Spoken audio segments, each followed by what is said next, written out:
एक मोअज़्ज़ज़ जज हैं हाई कोर्ट के, उनका नाम गुराल साहब, वो गुजरात से ताल्लुक़ रखते हैं और वो गुराल साहब को कहते हैं कि जी फैमिली टर्म्स भी हैं चौधरी परवेज़ अली साहब की फैमिली के साथ। तो हमने देखा है कि माज़ी में जब कॉन्फ्लिक्ट ऑफ इंटरेस्ट हो ना, तो अक्सर जजेस उस बेंचेस पे नहीं बैठते।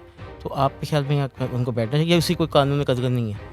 लेकिन ये कानून में कोई कदर नहीं है कि मेरा किसी का ताल्लुक है और मैं केस ना सुनूं कि ओके। मेरा इसके साथ केस रहा है। सुना है आपके दोस्त ने टैक्सी की कोई कंपनी भी खोल ली है स्पेन में। यार वैसे कसम है वो मैं पढ़ रहा था कि उसने टैक्सी की एक खोली है, साथ उसने कोई नहीं साथ उसने पार्किंग प्लाजे बनाए होटल भी हैं बना दिया कोई? और एक होटल और 40 करोड़ में बनाया है। यार कोई बात करो। देखिए हम जोशी साहब तो उस वक्त भी हक में थे कि आप असेंबली अभी आप डिसॉल्व ना करें। उस वक्त एक खान साहब का स्टांस था कि हमने ये रिज़ाइन करना है और मोनिस साहब की कमिटमेंट थी खान साहब के साथ व्हेन एवर यू से हम असेंबली डिसॉल्व कर देंगे। मोनिस ने अपनी कमिटमेंट पूरी की। At that time I was of the opinion कि ये इलेक्शन नहीं कराएँगे, ये कॉन्स्टिट्यूशन को हमेशा रोंते आए हैं, जो पहले भी देखे। क्या कहा है उन्होंने? इस हद तक कह दिया है कि अगर एक एग्ज़ेक्टिव ऑर्डर के ज़रिए सुप्रीम कोर्ट के जजेस बहाल हो सकते हैं, तो एग्ज़ेक्टिव ऑर्डर के ज़रिए सुप्रीम कोर्ट का चीफ जा भी सकता है। आपको आमिर भाई ये बताइएगा, आपको इमरान खान साहब की तोशाखाना केस में वो भी उस फर्द जुर्म भी आयद होना है। कोई इमरान खान साहब की आपको डिस्क्वालिफिकेशन नज़र आ रही है? जैसे खान साहब क्लेम करते हैं कि -1 का प्लान है इनका। देखिए जी, उस केस के अंदर जो मैंने देखा है तोशाखाना केस के अंदर तो बिल्कुल कुछ नहीं है। कोई इनकी कमिटमेंट है मियाँ सबार के साथ या जो चीज़ आने के ऊपर कि इसको क्योंकि इलेक्शन इस वक्त कराएँगे तो खान साहब ने 2/3 मेजॉरिटी से जीत जाना। अब वो बाय हुक और क्रुक वो चाहते हैं कि उसको माइनस किया जाए।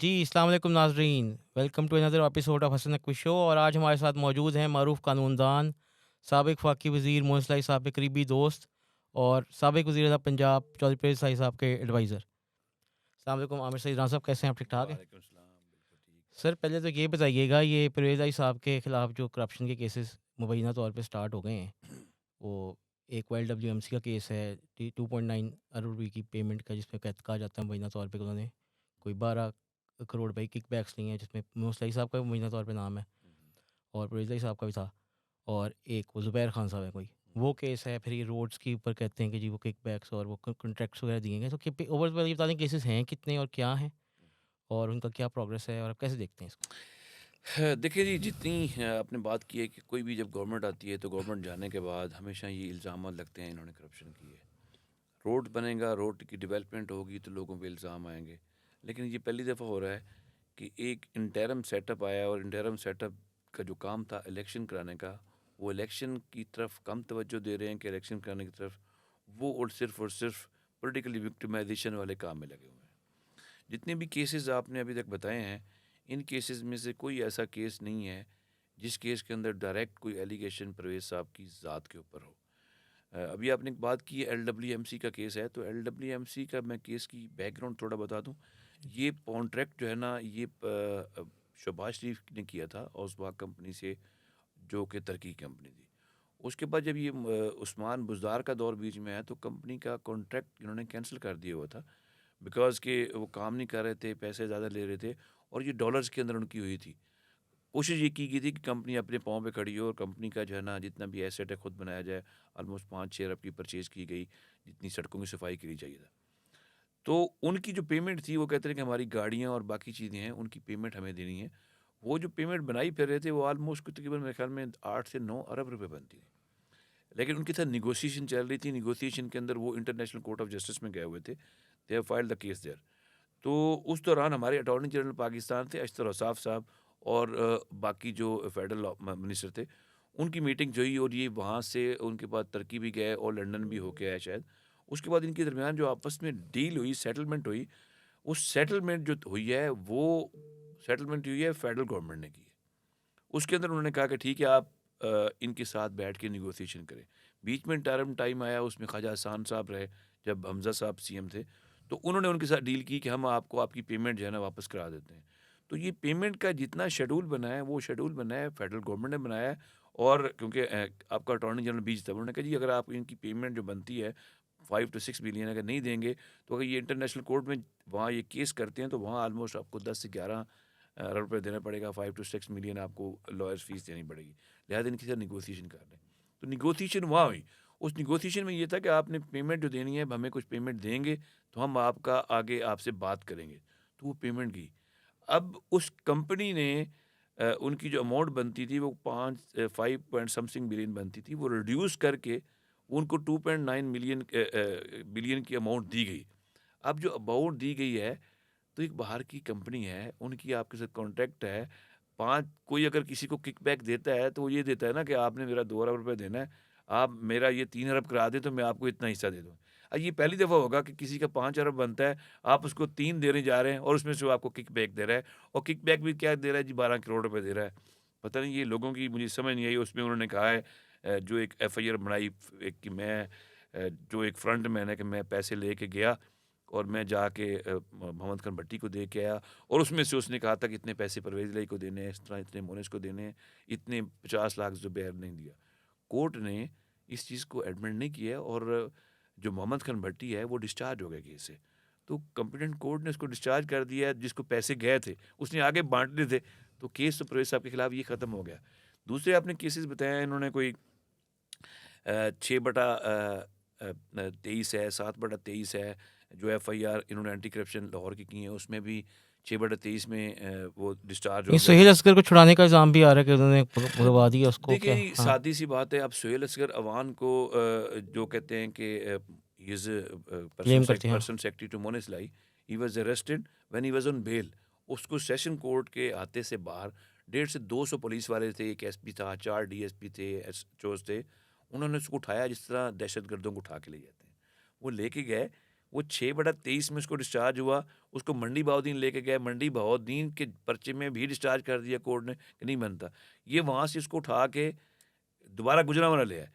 गुजरांवाला में 1 मई को उसको रिमांड हुआ है और 2 दिन का रिमांड दिया है। अब रिमांड देने के बाद अब ये कह देना कि एक बंदे को, उसकी हम पिटीशन लगाई है हाई कोर्ट के अंदर, और हाई कोर्ट की जस्टिस आली मीलम साहबा ने बड़ी बड़ी क्लियर बात की है। उन्होंने कहा ये बात मुझे डाइजेस्ट नहीं हो रही कि आप एक बंदे को 150 बंदों के ज़रिए उठा के ले जाते हैं, और उसके जिसका वो फ्रंटमैन आप बकौल कहते हैं, उसके घर उस एफआईआर के लिए आप जाते हैं तो 400 बंदा बख्तरबंद गाड़ी के साथ आप घर में घुसते हैं, वो लेके आते हैं।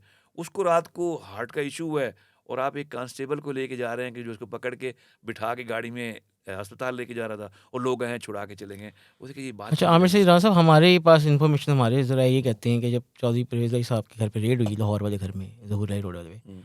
तो वो शायद शुजात साहब के घर में मौजूद थे। क्या आपको ऐसी कोई इत्तला है इसके बारे में? नहीं जी, मुझे इस बारे में नॉलेज नहीं है, क्योंकि मैं आई वाज़ देयर, जब मैं आया हूँ उस वक़्त मेरी परवेज़ साहब से मुलाकात नहीं हुई। ओके, परवेज़ साहब उससे पहले घर में मौजूद नहीं नहीं थे। थे, ओके। अगर होते तो अब कहाँ थे, ये जी। गॉड नोज़ बेटर, ये मेरे नॉलेज में नहीं है। दूसरे से ये बताइएगा कि अभी हमने देखा कि एक मोअज़्ज़ज़ जज हैं हाई कोर्ट के, हुँ, उनका नाम गुराल साहब, वो गुजरात से ताल्लुक़ रखते हैं, हुँ, हुँ, और वो गुराल साहब को कहते हैं कि जी फैमिली टर्म्स भी हैं चौधरी परवेज़ इलाही साहब की फैमिली के साथ। हुँ, उनके भाई एमपीए रहे हैं पीएमएलक्यू में जब थे, हुँ, और एक भाई उनके आपके पीएमएलक्यू के चैप्टर यूके के हेड थे। तो हमने देखा है कि माज़ी में जब कॉन्फ्लिक्ट ऑफ इंटरेस्ट हो ना, तो अक्सर जजेस उस बेंचेस पे नहीं बैठते। हुँ। तो आपके ख्याल में उनको बैठना चाहिए या उसी कोई कानून में कदर नहीं है? देखिए, ये कानून में कोई कदगन नहीं है कि मेरा किसी का ताल्लुक है और मैं केस ना सुनूं कि ओके। मेरा इसके साथ केस रहा है। हाँ, ये हो सकता है कि मेरा उनके साथ कोई लेन देन रहा हो, कोई फैमिली, मेरे कज़न हो, हुँ, मेरा भाई हो सगा, उसका मैं केस नहीं सुनता। केसेस अदालतें इंसाफ और कानून के मुताबिक करती हैं। अगर अदालतों ने इंसाफ करना है इस बात के ऊपर कि मैंने चेहरा देख के रिलीफ देना है, तो फिर इंसाफ का कत्ल होगा। आपने ओके। क्वेश्चन की गुराल साहब के बारे में, मतलब मैं इतने अरसे से चौधरी शमान के साथ केसेस कर रहा हूँ। चौधरी साहब अल्दो ही इज़ फ्रॉम हुँ, गुजरात, गुजरात के जितने लोग हैं, मतलब वो हैं, और भी 2-3 जजेस हैं हुँ। जो गुजरात से ताल्लुक़ रखते हैं। कभी इसका भाई काफ लीग का एमपीए नहीं रहा, ये मैं आपको क्लियर कर दूँ। कज़न कहते हैं। नहीं, देखिए कज़न है, हाँ, अब कज़न तो वो सालेक और मोनस भी हैं, हाँ, हाँ, शाफ़े भी हैं, उनकी भी आपस में नहीं बनती, वैसी बात नहीं है। और वो जो बंदा है, वो जो कज़न जिसकी बात करते हैं, उस कज़न की इसके साथ बनती भी कोई नहीं है ओके। एमपीए, ठीक है ना? दूसरी बात, उनके केसेस अगर लगे भी हैं, कोई ऐसी चीज़ आई है, तो अभी ये लेटेस्ट एक एफआईआर हुई है, तो प्रोटेक्टिव बेल है। प्रोटेक्टिव बेल ये था कि फ़लाँ एफआईआर हुई, वो सर, वो जिसने लोग क्लेम करते हैं, मैं मतलब जो हमने सुना कि वो ये मोनिस इलाही साहब का भी जो मनी लॉन्ड्रिंग का केस था ना, हुँ, 720 मिलियन का मुबैना तौर पे था, हुँ। उसमें भी उनको रिलीव इन्होंने नहीं दिया था। नहीं सर, वो देखें, उसकी जो बेल है वो किसी को ये भी नहीं पता, उसकी बेल इंटरिम बेल नीचे से जज जो था उसने हुँ, कंफर्म कर दी थी। ओके। जब कन्फर्म करके जो उसने ऑर्डर लिखा हुआ है ना, उसने तो हम्म, नीचे से वैसे ही केस खत्म कर ओके दिया था ओके आपका, ओके, तो अच्छा उसके ठीक अंदर है। कोई चीज़ बनती नहीं ये थी। लोग बना तो मीडिया है, देखिए, हाँ। बात करने में कोई नहीं है लोगों का, काम है बातें करना। वो 720 मिलियन की बात कर रहे थे, मैं तो अक्सर ये कहता हूँ, कोई यार वो 720 मिलियन में से 500 मिलियन हमें दे दो ना, वो 220 आप रख लो, हमें दे तो सही। अगर उसके ऊपर इल्ज़ाम लगा सुना रहे है हो, आपके दोस्त ने टैक्सी की कोई कंपनी भी खोल ली है स्पेन में। यार वैसे कसम से वो मैं पढ़ रहा था कि उसने टैक्सी की एक खोली है, साथ उसने कोई नहीं, साथ उसने पार्किंग प्लाजे बनाए होटल भी हैं, बना दिए कोई। और एक होटल, और 40 करोड़ में बनाया है। यार कोई बात करो, उस 40 करोड़ आजकल 280 या 90 का यूरो है। यहाँ पाकिस्तान में 40 करोड़ का एक पार्किंग प्लाजा बनाना हो ना, अभी एक पार्किंग प्लाजा हमने बनाना था दाता साहब का, दाता साहब के सामने सरकार की जगह थी, एक सिंपल 5 स्टोरी पार्किंग प्लाजे की जो कास्ट आ रही थी, ऑलमोस्ट 1.9 बिलियन आ रही थी। मतलब पौने 2 अरब में पाकिस्तान में एक पार्किंग प्लाजा बन रहा है। तो यार मुझे समझ नहीं आती, 40 करोड़ में वो कह रहे हैं कि वहाँ उसने कंपनी भी खड़ी कर दी, पार्किंग प्लाजे भी 3 बना ली, होटल भी बना दिया। आमिर ये भाई, आप बातें ये ऐसी हैं। बताएं, आपके दोस्त कब वापस आ रहे हैं? इलेक्शंस के बाद आएंगे या इलेक्शन के दौरान आएंगे या उससे के पहले आएंगे, कब आएंगे? देखिए जी, वो तो गए हुए बच्चे उसके वहाँ बेसिक हैं, पढ़ रहे हैं। बेसिक इन्होंने क्या किया कि उसने आ जाना था, वो इतनी देर बाहर रह नहीं सकता। इन्होंने उसकी बीवी के ऊपर एफआईआर दे दी है।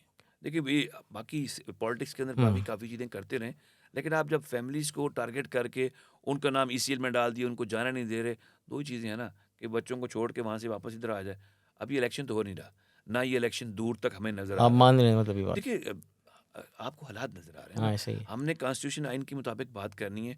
आइन में लिखा हुआ है कि when the assembly will be dissolve, the election will be conducted with in 90 days, और 90 डेज़ तो गुजर गए हुए हैं, और सुप्रीम कोर्ट भी ये बताइएगा कि कुछ वो नहीं पर कर उस रही। दिन परेश भाई साहब ने प्रेस कॉन्फ्रेंस में कहा कि वो कोई दरखास्त वगैरह दे देंगे कोर्ट में। क्या आपको लगता है पंजाब असेंबली दोबारा बहाल हो सकती है? देखिए, वो हमारी तरफ से नहीं फाइल हुई, वो बेसिक फाइल हुई हुई है किसी स्पीकर पंजाब असेंबली की तरफ से। स्पीकर पंजाब असम्बली की तरफ से फाइल हुई है, हाँ। परवेज साहब की तरफ से फाइल नहीं हुई, क्योंकि अगर फाइल करनी होती तो मैं करता, लेकिन हम्म। हमें ज़रूरत कोई नहीं थी ऐसी चीज़ नहीं, करने अगर की। होता तो चॉइस साहब उसके हक में होंगे। देखिए, हम जोशी साहब तो उस वक्त भी इस हक में थे कि आप असेंबली अभी आप डिसॉल्व ना करें, क्योंकि when you are in a government in Punjab, वहाँ फेडरल आपके साथ ज़्यादती कर रहा है, आपकी चीज़ें नहीं आने दे रहा, पॉलिटिक्स करते।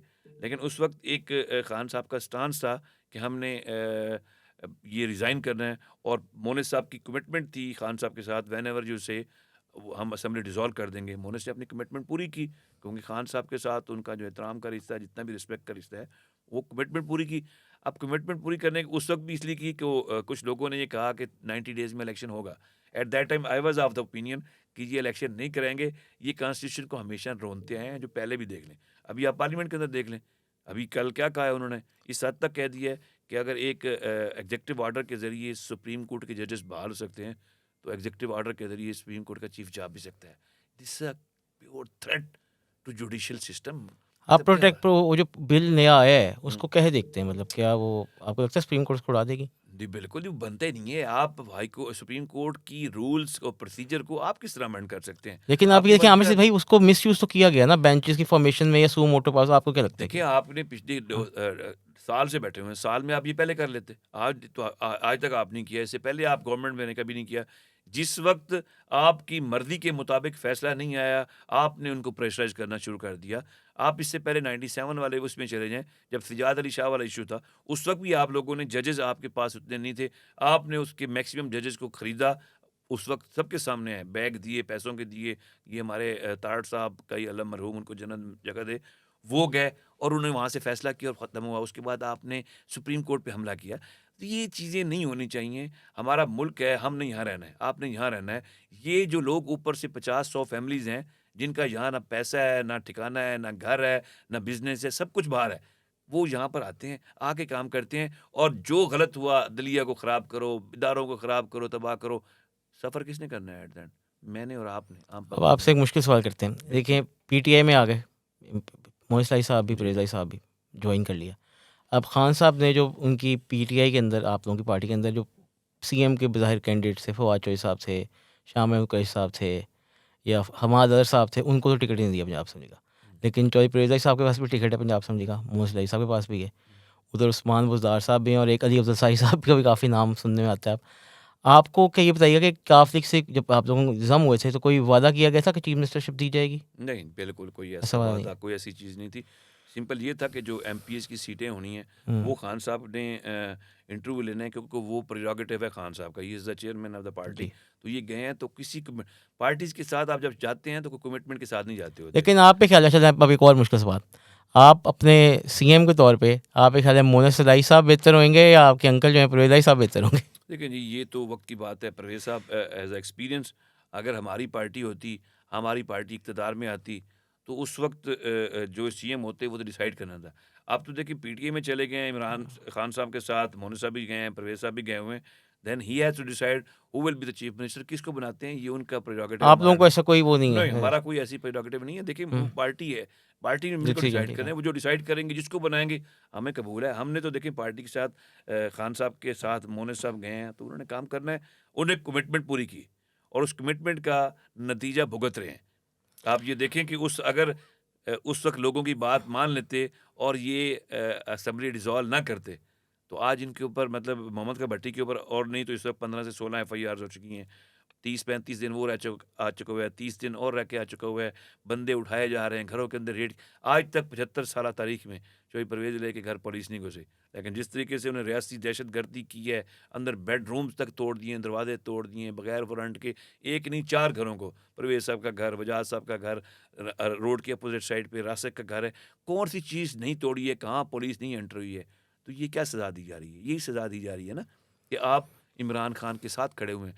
तो फिर देखिए जब मर्ज़ी हाँ, से भाई एक गए। मामला आपका भी हुआ था, जिसमें एक अच्छा वाक़या तो नहीं था, लेकिन हुआ उसमें आपके दोस्त ने भी आपके लिए बहुत आवाज़ उठाई, उन्होंने ट्वीट भी हुँ, किया, आप बर्थडे पे भी अपने फैमिली के साथ नहीं थे। हुँ। एक तो कोई वाक़या शेयर करना चाहेंगे आप या नहीं करना नहीं चाहेंगे? देखें जी, वो पॉलिटिक्स के अंदर ऐसी चीज़ें आती रहती हैं हुँ, और जब आप पॉलिटिक्स, मैं बाहर पॉलिटिक्स करता आया हूँ, हुँ, हुँ। मैं सेक्रेटरी हाई कोर्ट रहा हूँ, सब कुछ रहा हूँ, मैं एडिशनल एडवोकेट जनरल रहा हूँ, एडवाइज़र टू सीएम रहा हूँ। तो पॉलिटिक्स के अंदर इस तरह अंदर आना-जाना चलता रहता है, ठीक छुट्टियाँ है। गुज़ारनी होती हैं, ये चलता रहता है, कोई इश्यू नहीं। चलिए दैट्स नॉट एन इश्यू, आपने नो, उसको नो, इश्यू नहीं बनाया, बस नो, नो चलिए दैट्स इश्यू कोई है ही नहीं, देखिए हमारा है ही बस नहीं। ठीक हो गया। दूसरा ये बताइएगा कि अब ये इलेक्शंस तो आपको अब क्या आपको ये नज़र आ रहा है कि सूबाई असम्बलियों का और कौमी असम्बली का इकट्ठे होगा? क्या आपको अक्टूबर में भी होता नज़र आ रहा है या अक्टूबर नहीं में भी जी, नज़र आ रहा है? नहीं जी, मुझे आज के दिन अगर आप कहेंगे तो कोई इलेक्शन होता नज़र नहीं कब आ तक? रहा। मुझे तो लग रहा है कि इलेक्शन इन्होंने कराना ही कोई नहीं है। जिस हालत के ऊपर कुछ दिनों के अंदर मेरी जो ज़ाती राय है, पीपल पार्टी पीडीएम से अलग हो जाएगी। क्योंकि उनको अब ये नज़र आना शुरू हो गया है कि अक्टूबर में इलेक्शन नहीं हो रहा है। उनको ये कमिटमेंट थी कि ये चलेगा, नेक्स्ट जो टेन्योर होगा उसके अंदर हम बिलावल को साथ लेके आएँगे, कुछ चीज़ों को मिलाएँगे। लेकिन अब उनको भी ये नज़र आना शुरू हो गया है कि ये जो अभी कह रहे हैं कि हमने इलेक्शन की एक डेट देनी है, वो इलेक्शन की डेट देने को इलेक्शन अभी जो कॉन्स्टिट्यूशन में था उसको अवॉइड कर गए हैं 90 डेज़ को। कल को फिर कहेंगे नहीं कराना है, कल को फिर जो ये टेक्नोक्रेट वाली नई चीज़ें वो लाने की कोशिश कर रहे हैं, तो ले आएँगे। आमिर भाई ये जो परवेज़ भाई साहब हैं या ये फैमिली शुजात चौधरी फैमिली जो है गुजरात की, ये हमेशा जो है ना मिलिट्री एस्टेब्लिशमेंट के करीब समझी जाती रही है। हुँ। इमरान खान साहब की इस वक्त दूरी है एस्टेब्लिशमेंट से, सबको पता ही है बज़ाहिर।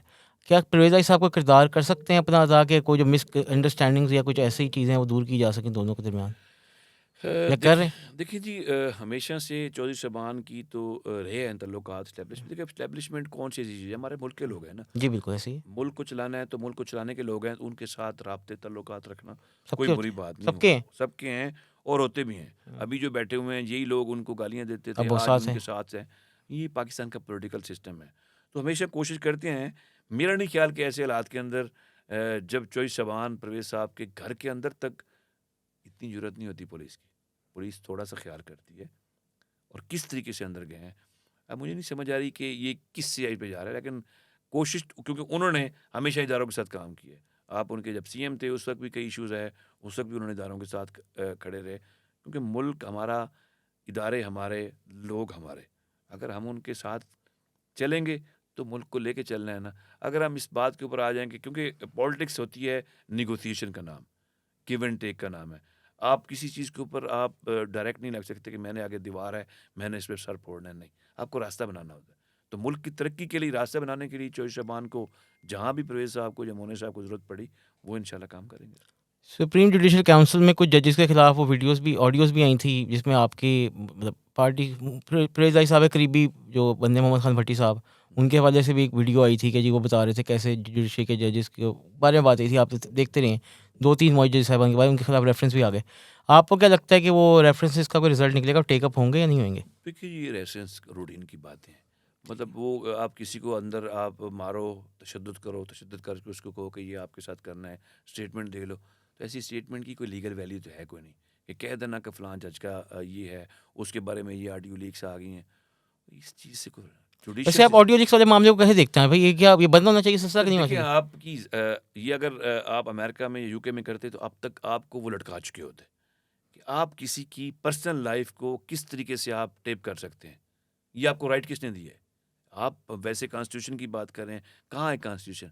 कॉन्स्टिट्यूशन में राइट टू फ्रीडम बोलने की आज़ादी है, आपको रहने की आज़ादी है, कारोबार करने की आज़ादी है, लेकिन यहाँ है नहीं। मैं कहता हूँ आइन का आर्टिकल 1 से 25 तक देख लें, इस वक़्त वो साइलेंट है। अगर देखा जाए तो बिल्कुल ख़त्म हो चुका हुआ है। आप इस सिलसिले को बंद होना चाहिए, ये ब्लैकमेलिंग का सिलसिला बंद होना चाहिए। मतलब आप एक मुल्क का इदारा है, एक जुडिशियल सिस्टम है, वो कहते हैं इंसाफ नहीं होगा तो कहाँ चलेंगे? आम पब्लिक के लिए नहीं है।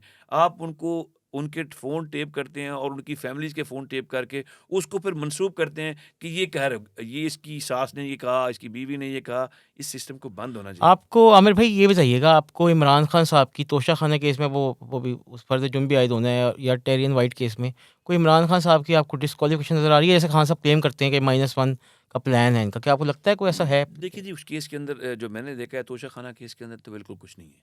अगर ये कहें कि तोशाखाना में उसने घड़ी ली और घड़ी बेच दी, फलाँ कर दिया, तो उसके वो मैंने बाद आपकी बात कही, मैं आपसे पॉलिटिकल एनालिसिस माँग रहा हूँ कि आपको लगता है कि उनकी डिस्क्वालिफिकेशन हो सकती है? देखिए अगर जिस तरीके से ये लगे हुए हैं मतलब उनको कोई इनकी कमिटमेंट है मियाँ सबार के साथ या जो चीज़ आने के ऊपर कि इसको क्योंकि इलेक्शन इस वक्त कराएंगे तो खान साहब ने 2/3 मेजॉरिटी से जीत जाना है। अब वो बाय हुक और क्रुक वो चाहते हैं कि उसको माइनस किया जाए। उसके लिए वो हर हरबा इस्तेमाल करेंगे। वो पॉलिटिकली भी कर रहे हैं, वो घरों पे हमले भी करके देख लिए, अब आगे उसके ऊपर वो भी कर रहे हैं डिस्क्वालिफ़िकेशन वाले केसेस, कोशिश तो करेंगे। लेकिन गॉड नोज़ बेटर कि एक हम बात करते हैं, एक अल्लाह का इंसाफ़ भी है, अल्लाह ताला ने क्या चीज़ बनाई है। क्योंकि हम कहते हैं जो भी होना है, but that will be good for the country क्योंकि पाकिस्तान है तो हम हैं, अदरवाइज़ हम नहीं चल सकते इसके। दूसरा ये देखिएगा ना, ये आपकी बात बिल्कुल ठीक ही, लेकिन परवेज़ भाई साहब हैं या ये मोदी साहब हैं, ये तो साथ खड़े होंगे। लेकिन कुछ हमारे कुछ रहने में कहा कि मोदी साहब ने शायद थोड़ी इसी बात पे नाराज़गी का इज़हार भी किया। अभी आपने मैं सब बात सुनिएगा कि फ़ोन पे उनकी कोई राब्ता हुआ है, उस पे उन्होंने कहा यार मैं अच्छा खासा काफ़िले के साथ आप मुझे ले आए हैं, प्रेज़िडेंट तो मैं हूँ लेकिन वो कागज़ी है और कोई लिफ्ट नहीं है।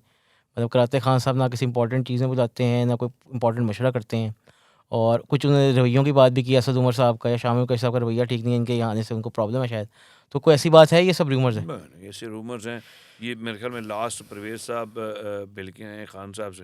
वो जब से मिल के आए हैं तो उसके बाद पिछले 10 दिन से ये एफआईआर चल रही हैं, सारा कुछ चल रहा है। अच्छा, आपको जब ये रेड वगैरह हुई है तो क्या पीटीआई के सपोर्टर जैसे खान साहब के साथ खड़े होते थे, क्या परवेज़ भाई साहब के साथ खड़े हुए हैं? जी, जी, बिल्कुल, जो पीटीआई के वर्कर्स का आप भी देखें घर के अंदर आके बैठे होते हैं, रात को बैठे होते हैं, वर्कर्स हैं, मतलब पीटीआई जो के वर्कर्स भी साथ हैं पीटीआई आपके? के वर्कर्स साथ हैं, गुलबर्ग के मतलब गुलबर्ग टाउन के लोग हैं, साथ इकबाल टाउन क्योंकि के आप लोग। देखें ना आमिर भाई, अगर हम इमरान खान की देखें तो वहाँ होते थे, लेकिन हम ये लोगों ने एक ऑब्जर्वेशन लोग कहते हैं कि जब ये परवेज़ भाई वगैरह से रेड हुई तो कोई वर्कर नहीं है, ऐसा है कि नहीं है? देखिए खान साहब एक पार्टी के देखिए हेड है। चेयरमैन है, हेड हाँ जी। है। इस तरह से पहले आपके वाइस चेयरमैन आपके शाहमूद कुरैशी साहब भी गए हैं, उठा के ले गए 7 दिन। हाँ, कोई नहीं सर। फिर कोई बंदा भी नहीं निकला, कोई चीज़ भी नहीं लेकिन है। आप कहें प्रेज़िडेंट साहब आए थे, लोग आए हैं। मतलब आप अभी भी घर जाके देखें तो किस वक़्त होंगे? 4 से 500 बंदा हर वक़्त बैठा होता है। अच्छा ठीक। जिस वक़्त आपका 4 दिन पहले आपके गए हैं चीफ मिनिस्टर साहब सो कॉल्ड सॉरी जो मतलब मैं तो नहीं कहता उनको चीफ मिनिस्टर इस वक़्त हैं।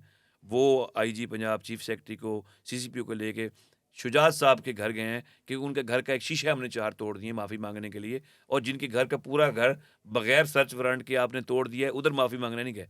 तो वहाँ उस वक़्त 4 से 500 लोग बैठे हुए थे।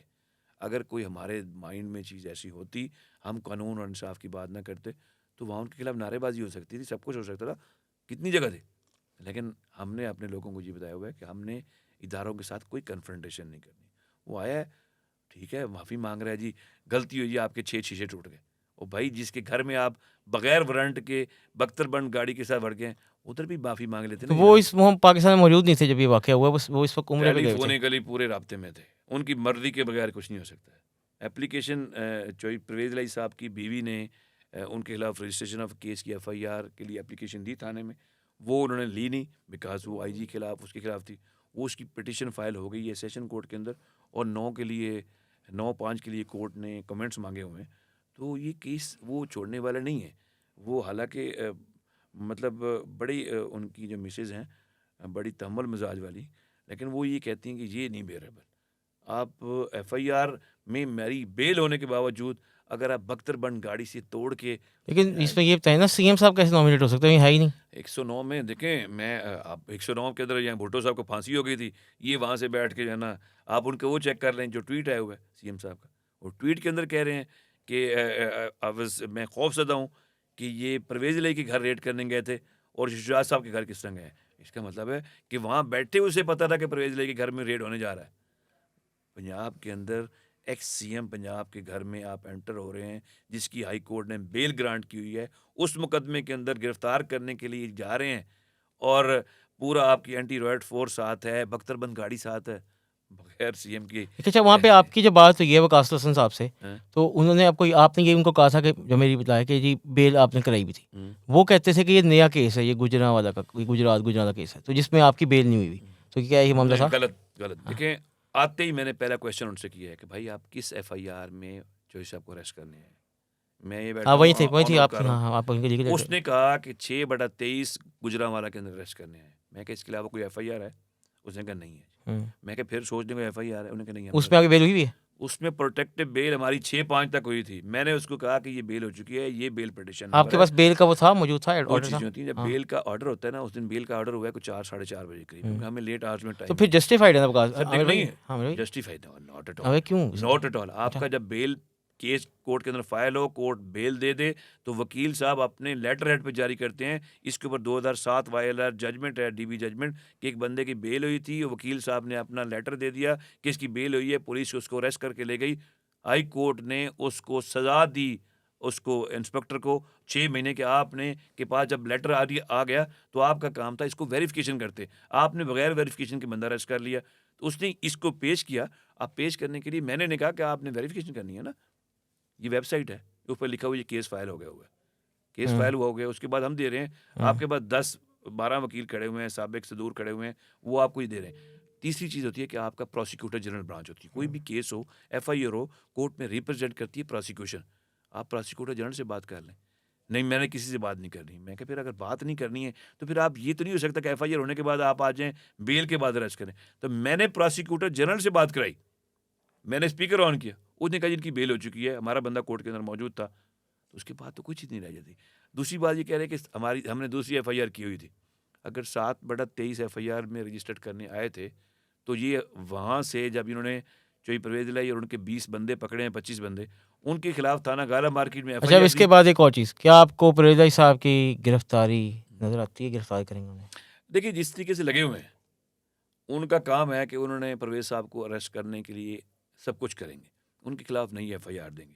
लेकिन अभी हाई कोर्ट ने उनके खिलाफ जो थे केसेस, उसमें उनसे रिपोर्ट मंगाई हुई है और रिपोर्ट मंडे को लगी हुई है एक केस में, और दूसरा केस है वो भी लगा हुआ है, दूसरी पिटीशन भी की हुई है।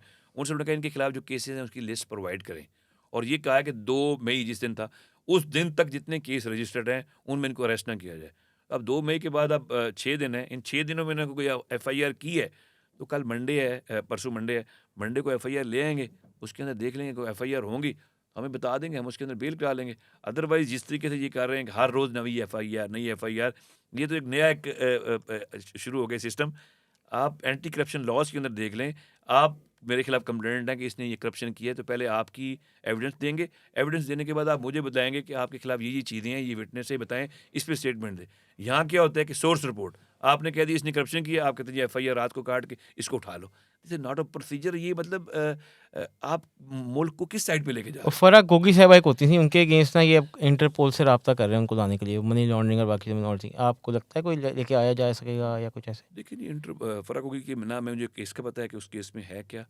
तो वो अगर कुछ ज़मीन उनको दिए गए थे, ये फैसलाबाद की जो थी ना फिडमैक, ये इंडस्ट्रियल स्टेट हाँ थी, जी, उसमें बस को 2 प्लॉट उनको दिए गए थे रूल्स को ब्रेक करके ना।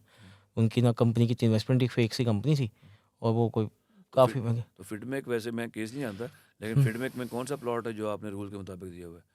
हमेशा फिडमेक और पिडमेक, आप लेकिन फिडमेक में आमिर देख भाई, लें। उनके ऊपर एक केस ये भी है ना कि वो ट्रांसफ़र पोस्टिंग में भी कोई, जिस तरह का ये मोहम्मद देखिए हसन भट्ट ये साहब पे उनका भी है। अपना ज़ाती है, ये मेरे नॉलेज में नहीं हाँ, है क्या-क्या पैसे लेते रहे हैं, क्या और फिर केसेज़ हैं। आपकी पार्टी से ताल्लुक भी नहीं था उनका देखिए जी। मेरा ताल्लुक हाँ, ही नहीं, मेरा उसके हाँ। साथ भी ताल्लुक नहीं ना। मैं देखो, मैं एज़ अ नहीं, वकील जो है हाँ, ना, बता अगर सकते। मेरे पास केस होता तो मैं हुँ, आपको बेहतर गाइड कर सकता। मुझे तो हुँ, ये भी नहीं पता कि खिलाफ केस है क्या। हुँ। इंटरपोल से पकड़ने के लिए कई प्रोसीजर होते हैं, अगर वो अडॉप्ट किए होंगे और अगर उन्होंने जिनको। आपके दोस्त को पकड़ने के लिए भी इंटरपोल से रब्ता कर लिया, क्योंकि उनके भी केस तो बने हुए हैं काफ़ी नहीं जी, सारे। देखिए मोनस के खिलाफ अभी तक कोई ऐसा सच एफआईआर नहीं है। ओके। उस एफआईआर के के अंदर कि जिस एक FIR थी उसके अंदर ही वाज इक्वेटेड। अब उसी FIR के अंदर से इन्होंने डॉक्यूमेंट निकाल के एक नया FIR के अंदर मोनिस के भाई रासिक को, मोनिस की बीवी को, मोनिस की भाभी हुसैन को, इलाही साहब किधर हैं आजकल?